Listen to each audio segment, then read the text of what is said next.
खैबर पख्तूनख्वा में कोई ऑपरेशन नहीं हो रहा, अस्करी इदारों ने वाज़ेह कर दिया है। वज़ीर आला खैबर पख्तूनख्वा अली अमीन गंडापुर की ज़ेर सदारत इजलास का एलामिया जारी कर दिया गया और कहा गया कि दहशतगर्द अनासिर के खिलाफ कार्रवाई पुलिस और CTD करेगी। जहाँ पुलिस कार्रवाई ना कर सके वहाँ फ़ौज की मदद ली जाएगी।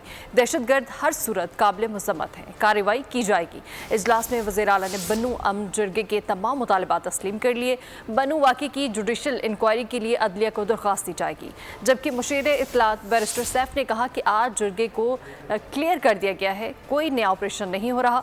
ऑपरेशन के नाम से कन्फ्यूजन पैदा हुई, एक कंफ्यूजन पैदा हो गई, तो उसकी मजीद वजाहत अब आज भी हो गई है और जिरगे के अरकान के साथ भी और कमेटी के अरकान के साथ भी ये वाज़ेह हो गया और उनको क्लियर कर दिया गया कि कोई नया फौजी ऑपरेशन नहीं है। उसके अलावा ये एक उनकी तरफ से मुतालबा था कि जो भी ऑपरेशन होगा दहशतगर्दी के खिलाफ उसमें फ्रंट लाइन पर पुलिस और CTD होगी। जहाँ पर कोई ऐसा ऑपरेशन हो जिसमें फौज की जरूरत पड़े, कोई बड़े लेवल का ऑपरेशन हो, उसमें सिचुएशन ऐसी बन जाए जिसके लिए मजीद ताकत और कुव्वत और ज्यादा तरबियत याफ्ता लोगों की जरूरत हो, तो उन जगहों में कंट्रोल फौज करेगी। अदरवाइज कंट्रोल्ड ऑपरेशन में फौज हिस्सा लेगी, अदरवाइज पुलिस और काउंटर टेररिज्म डिपार्टमेंट के एहलकार जो हैं वो हिस्सा लेंगे।